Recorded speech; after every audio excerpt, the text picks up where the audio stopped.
I was talking about the sort of three major things that have happened recently, uh, that are accelerating, or that have accelerated, that have been used to accelerate the transition to the global south, the transition of the center of gravity of the global economy to the global south, to the south and to the east. The first one being the response to COVID, Yes. the second being the war in Ukraine, or rather the response to the war in Ukraine, Yes. meaning specifically the sanctions against Russia. Or another way to call that is the deindustrialization of Europe and the destabilization project against Europe. As I've been saying since the beginning of the Ukraine war, this is a proxy war by the United States against Europe, not against Russia. It's a proxy war against Europe. As you can see, who's suffering the most from this? It's not Russia at all economically. It's Europe. And then obviously the genocide in Gaza. These are the three main things that have happened. Then there are sort of sub events like the election of Trump. Yes. The election of Trump is definitely an accelerant to the global transition, despite what his own rhetoric is and his own propaganda is and what his people think he is. His actual job and his actual agenda is really the polar opposite of what his propaganda and what his rhetoric is telling his base. Within the Trump administration, obviously, you have all of the things that he's done, like the obvious example is the tariffs, which until now it boggles my mind. But until now, there are still people who don't seem to understand that tariffs are being paid by the Americans, not by the exporting countries. It's the consumers. It's borne by the. It's borne by the importers first, and then by the consumers after that, because of course the importers are going to pass the cost on to you, or Yeah. pass the expense onto the consumers. And then there are other things. Obviously, I mean the organization of BRICS. I mean the Ukraine war forced Russia, or pushed Russia, to deepen their relationship with BRICS, deepen their relationship with China. It made BRICS more important to Russia, and it made urgent the need for alternative payment systems, alternatives to the dollar, alternative international payment systems aside from SWIFT and so forth. All of those things were accelerated because of the Ukraine war and because of the actions, the sanctions against Russia, as well as, for example, the actual continued use of Russian energy, Russian oil and gas by Europe, but by way of India. So that is a boost to India, which is a BRICS member. Yes. It's a boost to India. India suddenly, out of nowhere, becomes an oil exporter. To Europe. To Europe. Yeah. So there are many things that have happened, but all of these things indicate, or not indicate, but represent the managed, engineered transition of the economy away from America, away from the West, and towards the global South. And to a certain extent, it's even forcing, or what it comes across as if it is forcing China, for example, to focus on the global South rather than its relationship with the West, rather than its relationship with Europe. It's showing that we basically want the developing businesses and the developing economic and financial institutions and power players to focus themselves on the global South. And here we can really say specifically Africa, the Middle East, so-called Middle East, and Asia. Less so in so-called Latin America, because Latin America is Still under the. it remains the backyard of America. And so America as a regional hegemon, which is all it really is at this point, and certainly all it is going to be, and all it plans to be, and all that the A National OCGFC will allow it to be. And okay, that's all that they will allow it to be, but that is within the context of it really doesn't have any choice except to only be that. But they're not even allowing it to imagine that it can be something else. As a regional hegemon, their jurisdiction, if you will, is going to be in the Northern Hemisphere primarily, in Europe, and they will insist upon Central and South America remaining within their grip. And that's where the neocons are going to be working in Europe and in so-called Latin America. So I think that, like, for example, you see now that they've sent warships to Venezuela. I think the type of American foreign policy that we're used to, which is dominated by the military-industrial complex, most likely we will see that manifesting itself in so-called Latin America and in Europe, but much less in Africa, much less in the Middle East, so-called Middle East, and much less in Asia. Inshallah, bi'idhnillah. But I don't see why it wouldn't go this way. This is the only way that it can go. I think it's important to understand that the global capital is not being thwarted by BRICS. It's not being thwarted by this transition to the global south, because that's how particularly leftists, so-called leftists, and liberals, and sort of your traditional anti-colonialist, anti-imperialist thinkers and speakers and academics, the sort of the propaganda is, or the rhetoric is, that this is the global south rising up against the West. It's rising up against capitalism. It's rising up against American domination, and so forth.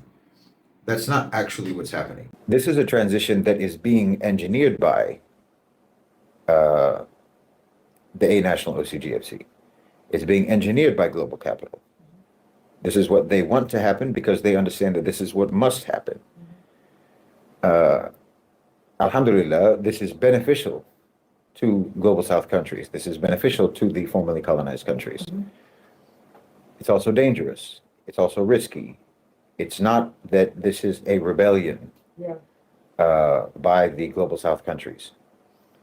I mean, to a certain extent, there are some countries where you can say that there is a rebellion against Western imperialism, Western domination, and so on, such as Burkina Faso. That's genuinely like an uprising against the West, specifically against the French, but against the West, against their colonizers. But it's also within the context of the overall transition, because without that overall transition taking place, Burkina Faso could not happen. Ibrahim Traoré could not happen. Or otherwise, the same thing would happen to him as what happened to Thomas Sankara. Right. It would have already happened. So he's able to do what he's doing because there's this transition underway. It's facilitated by the fact of the momentum of the transition, and the fact that there is going to be a new reality. And so he's allowed to do what he's doing. Whereas prior to that, the neocons would have smashed him by now. The original idea for BRICS was just a way of selling investment products by Goldman Sachs. It was just a marketing tool. The idea, the name BRICS, was just a way of trying to sell investment sort of instruments by Goldman Sachs. But it turns out that the countries that were involved in that, Brazil, Russia, India, and China, and South Africa, have agency. Who knew? They have agency, and they could actually decide that, well, as a matter of fact, it is a good idea. And so they sort of, as you say, took the bull by the horns and have actually been developing this. The A National OCGFC want this to happen. They know that it must happen, and no one is trying to prevent it from happening. I think even at this point, the neocons are not trying to prevent it from happening. The neocons are just trying to make sure that they still get taken care of. The neocons here, I mean the military-industrial complex OCGFC, the nationalistic OCGFC. They want to make sure that they still get taken care of. But they're not trying to prevent it. So no one is trying to prevent it. However, they are very interested in what the outcome is going to be, and they want to make sure that their position is as dominant as possible. So they will continue to try. I mean, I think that, for example, the talk about a single BRICS currency is something that has been floated, and that is actually advocated by the original guy. I forgot his name, O'Neill, I think, who came up with the BRICS currency. The title BRICS, who came up with the whole I see. concept of BRICS for Goldman Sachs, he advocates for a single currency. A single currency is an incredibly bad idea. And the leaders of BRICS have recognized that. They've understood that what we can have is a unified payment system, but not a unified currency. Unified currency has been disastrous for Europe. Yeah, And I think anyone can see that when you have vastly different economies within a bloc, you have to have different currencies. Everyone has to have their own currency. It makes much more sense for you to facilitate each country using their own currency, accepting that trade should be in the currencies of the countries that are doing the trading. And that's accelerating. That's happening a lot. That's happening much more than it ever has before. I think that what they wanted to do was to just replicate the Bretton Woods system in the Southern Hemisphere. They just wanted to replicate that. Just reverse it, just switch places, flip it to where now the global North would be the victims of that Bretton Woods system, and the beneficiaries of that new Bretton Woods system would be in the global South. Just flip the positions, what we've had since 1945. But alhamdulillah, the leaders of BRICS don't seem to be going for that, and they're making their own path. it's essentially an economic alliance. It's an economic alliance, Yeah, but it it's has, not a political. but it definitely has political implications, Okay, and it's increasingly taking political positions. okay, Like, for example, when they had the BRICS summit, they issued a statement about Gaza. right. So that's a political position. They're coordinated, and it's obvious. You can see very clearly the sort of political criteria that is required for you to be a BRICS member. Yeah, Even if it's not explicitly stated, it's quite clear. All of the BRICS countries, even India, despite the fact that everyone has always felt that India was a shaky wheel in BRICS, even India has, and even though India is, we see it anyway on social media, a lot of Indian bots or Indian trolls or what have you, who are very pro-Zionist and pro, Israel, pro-Netanyahu and so forth. The government is taking the BRICS position. right. The government of India has Yeah, towed the line, the BRICS line, with regards to Gaza and with regards to Israel and with regards to Palestine, with regards to eventual resolution and settlement, two-state solution and so forth. right. The official, you can say that the official BRICS position is the Saudi Arabian peace plan of 2003. Yeah, everyone is on script. Everyone is on script, Yeah. including India, including China, including Iran now, including all of the states. So this is explicitly a political position. Officially, it remains an economic bloc, but clearly it's also a political bloc. I don't know even the extent to which people understand FDI when other people are doing it, to be honest. From my experience, most people don't seem to understand how investment works. They think it's a gift. And I think a lot of people have not understood that post-colonization, post-official independence of colonized countries, you have had neocolonialism, which is economic colonization, which is economic imperialism. It's economic domination, which is often even more thorough than More comprehensive than. more comprehensive, more thorough, more total, and more debilitating than traditional colonization. And I think a lot of people have not really understood that. They don't understand how FDI works. They don't understand how regulated it must be in order for it not to be damaging to your economy. It's obviously a benefit to your economy, but it is very often, and it is designed to be much more beneficial for the investor than for the country being invested in. Its investment is like a syringe that's stuck into your country, and you think that it is pumping medicine into your country when actually it is extracting blood from you. That's how it has worked. And I think a lot of people don't understand that. They really think that when there's an FDI deal, this is very good for them. because they think it's money being pumped into their country rather than money being pumped out of their country. Because you understand, when someone makes an investment, they want their money back, and they want more than their money back. They want to make a return on their investment. They want profit, and that profit is money from your economy that is flowing out of your economy. So anyway, if you do understand it, if you do understand how domination has been adapted in the last 8 decades or so, to be primarily through economic means, then you should understand that anyone with capital has the ability to do that. Anyone who has significant capital has the ability to do the exact same thing.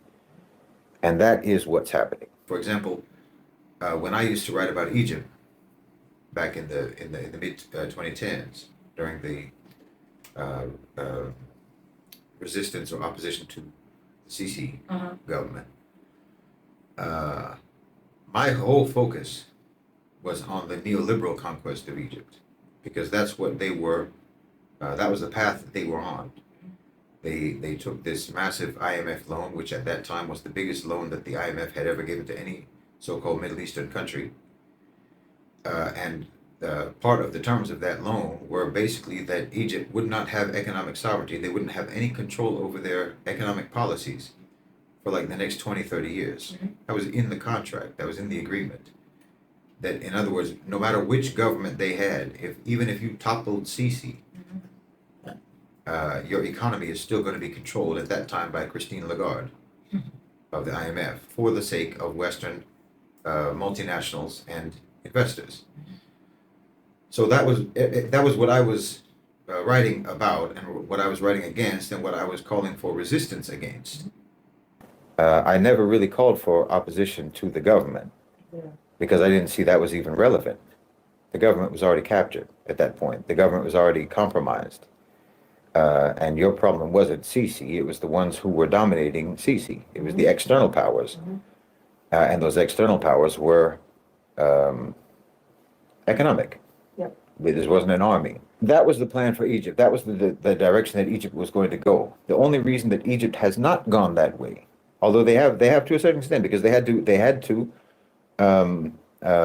comply with the terms and conditions of the IMF. They had no choice but to comply with that. However, the Gulf, Saudi Arabia and the UAE pumped their money into Egypt, and they took advantage of the terms and conditions of the IMF, the requirement of privatization and so forth, and they gained the leverage rather than Western multinationals and investors. Yeah, this is where in the content we make a distinction between the strategic nature of the GCC investments. Like, I mean, we already talked about our OCGFC and their OCGFC in an earlier segment, but we try to emphasize that they have a very unique investor landscape where, family offices and sovereign wealth funds play a dominant role, and their decision making is not the same as the Western OCGFCs. So there's this distinction that we make, in understanding, and how contrasting that with, that question that you answered in the video about Arab imperialism. It's not just, it's not the same. And of course it's not the same. We're rebuilding what you broke. Yeah. Your so-called imperialism, your so-called colonization came and broke apart our unity. You broke apart our solidarity, you broke apart our cohesion, and we're rebuilding it. That's not imperialism. That's rebuilding what you broke. Because we were always one. We were always one entity. We were under one cohesive ruling system. Whether that's, and don't misunderstand about saying that, like, for example, Khilafah, this idea that it was this centralized sort of dictator that was controlling all the lands of the Muslim. No, I'm saying we had cohesion. We had collective sovereignty. We had each individual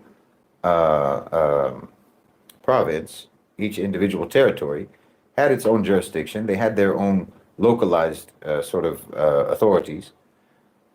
within the context of a collective sovereignty under what was called the Khilafah. We are rebuilding that. That is being rebuilt in our lifetime, right now, at this moment. It's being rebuilt. We may or may not like the ways in which that is being rebuilt, but also, if you're familiar with your history, you wouldn't like the way the Khilafah was built. Like I said before, if Salah ad-Din had died halfway through his life, the life he eventually lived, if he had died halfway through his reign, he would have gone down in history as a villain. He would have been despised because he did so many things that these people, especially these Ikhwani types, these liberals, these camouflage neocons, all of these people who love to hate on the Muslims. Like I was saying in the chat, it's like you people think that the only way that you can be a good Muslim is if you're being bombed. If you're being victimized by the West, that's a good Muslim and we love you, but everyone else doesn't even belong to this ummah. They denigrate and insult every Muslim in the world unless they're being victimized presently at this moment by the West. If they're being bombed, then we have solidarity with them. If they're not being bombed, then they're not even real Muslims. They're not even true Muslims. They're all hypocrites and traitors and bootlickers and sellouts and whatnot. So if you know anything about all of the things that Salah ad-Din Ayyubi did in order to become who he became and to achieve what he achieved, that required him to do many things that you would condemn. Yeah. That required him to do many things that are condemnable. Many things that if it did not end with what it ended with, if it did not end with the outcome that he achieved, there would have been no excuse for the things that he did. To actually build what is being built in the face of the enemies that we have and the power that those enemies have, because we talk about the sovereign wealth funds, for example, of the GCC, of Saudi Arabia, UAE, and Qatar, and Kuwait, and so on. And they have a tremendous amount of money, obviously. They have a tremendous amount of capital. And when we talk about the economic power that they have, yes, it is considerable, it is substantial, it is formidable. But it's not more than the A National OCGFC. It's not more than them. They still have more power. That's a fact. They still have more power. They have more economic power, they have more leverage, they have more control. So just because they were smart enough, just because the GCC has been smart enough, has been cunning enough, has been savvy enough to partner with, for example, BlackRock. Yeah. They only did that because BlackRock is a threat. That's why they did it. They partnered with them so that they wouldn't be enemies with them. Like the saying, keep your friends close and your enemies closer. They wanted to partner with BlackRock so that BlackRock wouldn't be hostile, so that BlackRock wouldn't act in a hostile manner towards the Middle East and towards the GCC and Saudi Arabia and so on. And so that they could get them on board. And having them aboard is making a tremendous difference. Yeah. And it will make a tremendous difference. And this is, again, if you look in the history, Salah ad-Din had to make compromises, he had to make treaties, he had to make partnerships and allies with enemies. Yeah, with the Crusaders and... Exactly. In order to achieve what he ultimately wanted to achieve, which was that cohesion, which was that unity, which was bringing everybody under his reign, so that he could do what he ultimately had to do. So we talked about the GCCs, the nature of the GCC investment. Okay, we've clarified that. And then we also went on to proceed to talk about how Israel has always been a dependency economy and that it has had no significant economic independence, and that it's the only utility for it was for the U.S. economy as a pretext for funneling American tax dollars to the American weapons companies. And Israel's function was never to, gather revenue like the way a colonized country. Yes, yes. Generally speaking, when traditionally, historically, if you colonize a country, it's so that you can extract the resources of that country and send it back to the empire, send it back to the imperial hub, send it back to the king or the queen or whoever. Right. Israel doesn't produce anything. All they do is take money. They're just a money laundering device. They're money laundering. I mean, the money that they get is American money going to American companies. So it's a very roundabout way of just funneling taxpayer dollars into the military industrial complex. But you're not producing money. You're not making us richer Yeah. by that. You're just providing the military industrial complex a way of taking taxpayer dollars out of their pockets and putting it in their pockets. You're not adding to the wealth. Yeah. Now, a bit of a caveat is that when America was not a major oil producer, which it is now, that resource was important. Yeah. And Israel served a purpose for securing that resource. But that this is another thing. I mean, if we're talking about all of the various things that have driven the transition, it's going to be a long list, actually. One of them is the fact that America is now the world's largest producer of oil, oil and gas, and exporter. That changes things dramatically. And if Zionists had any cognizance, if they weren't just so ideologically possessed that they can no longer understand reality, they would have also seen the writing on the wall. That this represents the beginning of the end of their project.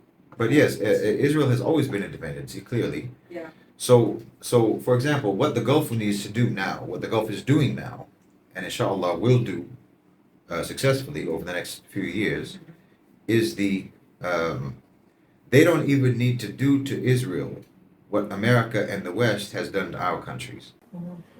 Because our countries were independent. Our countries had sovereignty. Our countries were self-reliant. And you destroyed them. You broke them down. You had to break us down in order to make us dependent. For example, to make us importers of your agricultural products instead of exporters of ours, like wheat with Egypt. This is by World Bank and IMF machinations. That's one of the main things that they do, is to try to destroy everyone's food security, so that they can become now customers of American agriculture. I was talking about that in a recent video, that America's global empire, one of the main pillars of their global empire was agriculture. Right. And now you can see what's happening with America. They're in an agricultural trade deficit, which they've never been before. This is a signal or represents the withdrawal of America and the transition to the global south.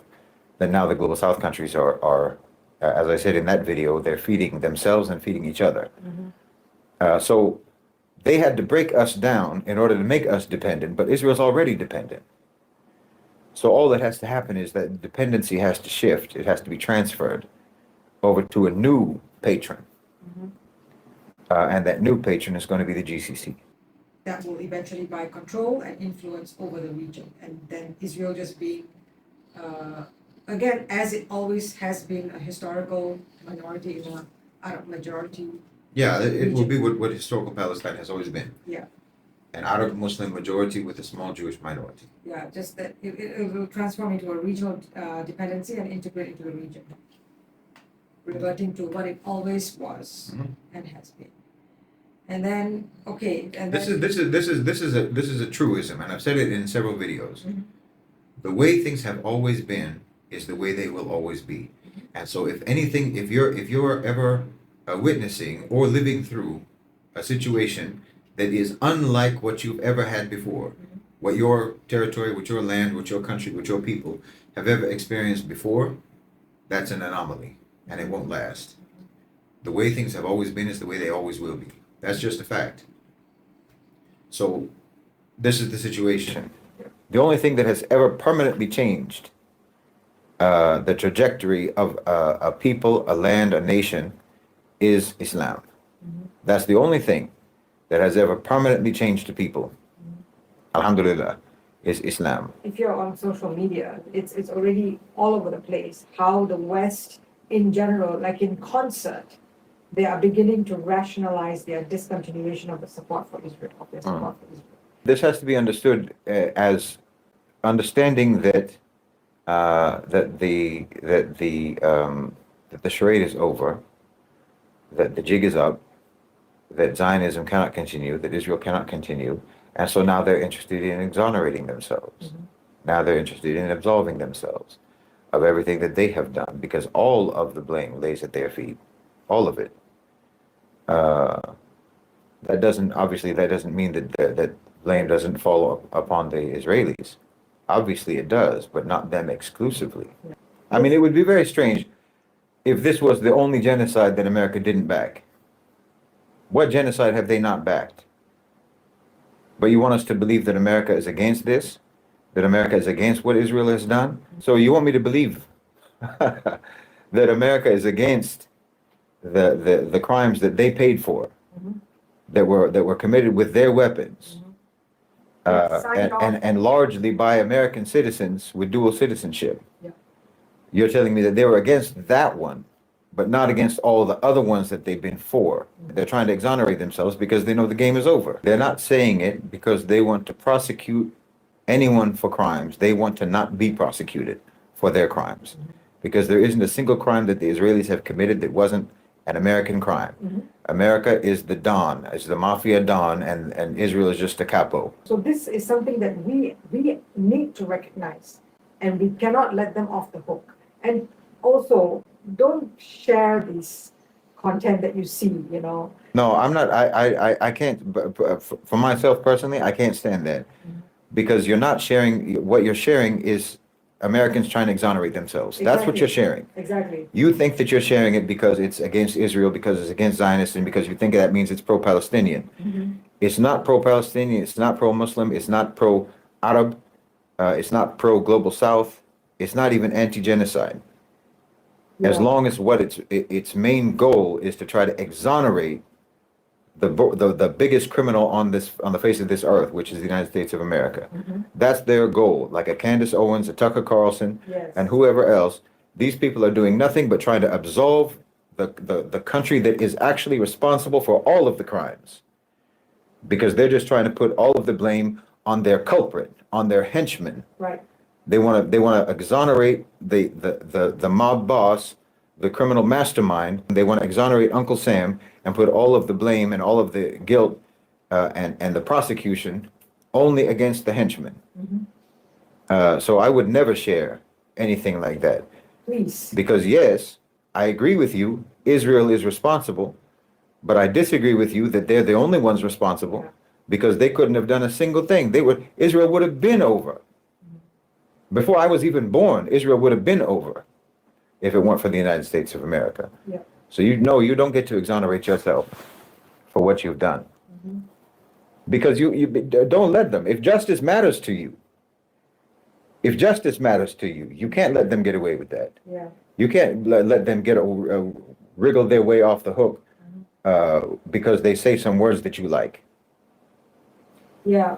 And they like to say that they've been manipulated and hypnotized by AIPAC and the likes. Well, then you just That's it. disqualified yourself from ever being listened to. Yeah, exactly. If you're not even smart enough to understand that murdering babies Mhm. and stealing other people's land and stealing other people's property and stealing other people's homes Uh-huh.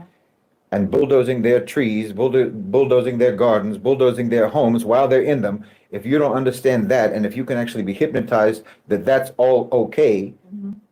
well, then you're not even someone qualified to speak in public.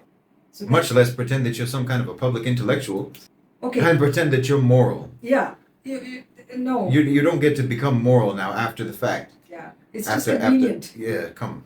It's convenient. If you fall for this, I'm very, very sorry. But you need to really understand these people. Like I said before, also, nothing that you will see from someone who has, for example, millions of followers. Because I used to be able to say you won't see them. Anyone that you see on CNN or CBS News or MSNBC or Fox or what have you. Obviously, you can't believe that any of these people represent legitimate dissent. Obviously, because they're on mainstream. But now, because of social media, we're talking about massive platforms, like a Joe Rogan, for example. Okay, he's not on CNN or MSNBC or what Yeah. have you, but he has a massive platform. You don't get to have a massive platform if you are dissent. Yeah. You don't get to have a massive platform if you're dissent, if you're true opposition. Yeah, you don't. So Because- please understand this. Yeah, understand they have a monopoly of control on narratives and the media and, you know. Because and look, this isn't even a conspiracy theory. This is the logistics of how media works. Yes, You don't get to have a massive platform unless the only thing that matters to you is having a massive platform. You understand? It means all you care about is getting the views. yeah, You need to appeal to the largest demographic possible. You need to appeal to the largest constituency possible. And you need advertisers. You need sponsorships. You need endorsements. You need collaborations and partnership deals. You can't get that by being an advocate for justice. You cannot get that by being an advocate against imperialism, against Zionism, against colonization, against the subjugation of the global South. You cannot get that. You're not going to get a massive platform. So I'm not saying that the powers that be will not allow you to have. I'm saying that the logistics and the mechanics of how it even works to have a massive platform prohibits you from ever being able to have a massive platform if you are genuine, from the genuine dissent or from genuine resistance or opposition. It simply cannot happen. So understand that. So if they're saying something, you understand, if someone has a massive platform, it's because they have done nothing but work in order to get a massive platform. correct. Not in order to say the right thing, not in order to do the right thing, not in order to tell the truth. They're doing everything that they're doing in order to get a massive platform, Yep. which means they will say whatever they think they have to say in order to get one. And that's just what they're doing now. And that should also indicate to you that there's a transition happening Yeah, and that Zionism is over. Because now you can say that, and that's a good business decision to now talk the way that these types of people are talking. yes, It's a good business decision. Islamic realpolitik cannot be understood without epistemological sovereignty. Yeah. That would probably be used to tie up everything together, but I Because, guess- for example, I know we're coming to the end, and I'm sorry to go interrupt, on, go on. and I don't want to take away from whatever our next thing will be, the next live. Yeah. But like we were talking about the other day, you and I, about America, for example, in this region, in Southeast Asia, trying very hard to pit the countries in the region against China, or to disassociate themselves from China, or to break their relations with China, which is an absolute joke. Because on the ground, there is no country that has greater influence than China in Southeast Asia. There's no country. America doesn't even come close. America has nothing on the ground in Southeast Asia in terms of their actual leverage and what they bring to the table, as the red pillars would say. All the countries in the region can now ask America, what do you bring to the table exactly. if you want us to continue our relationship? Because otherwise, all we have is formalities and courtesy. That's what we have, is courtesy, because of who you used to be. Yeah, Because of who you used to be, not who you are now. And that's only going to take you so far. But this is where the epistemological sovereignty comes in terms of, in the context of Islamic realpolitik, because we have to determine our own measurements of how to determine what reality actually is. For example, what power actually is and who actually has it. And so that's why we developed the RPI, the Relative Power Index system for measuring power, because if you don't have that, then you would still think that America has sway, the same way that America thinks they have sway. Americans still think that they have, that they can wield power all around the world, because there's no objective assessment of that. But any objective assessment says that you have no power in Southeast Asia, yeah, and you're not even, like, as I say, you're not even bringing anything to the table.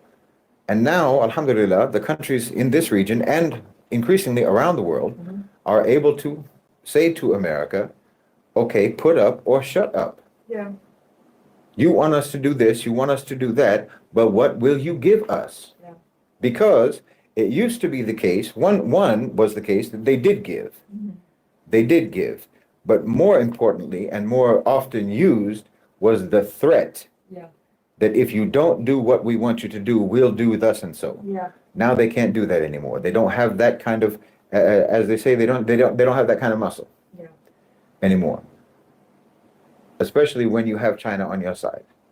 And they have all of the countries in this region have China on their Yeah, side. it's Now, true. that doesn't mean that there isn't tension. That doesn't mean that it's a client-patron relationship. No, because China itself doesn't even operate that way. It doesn't.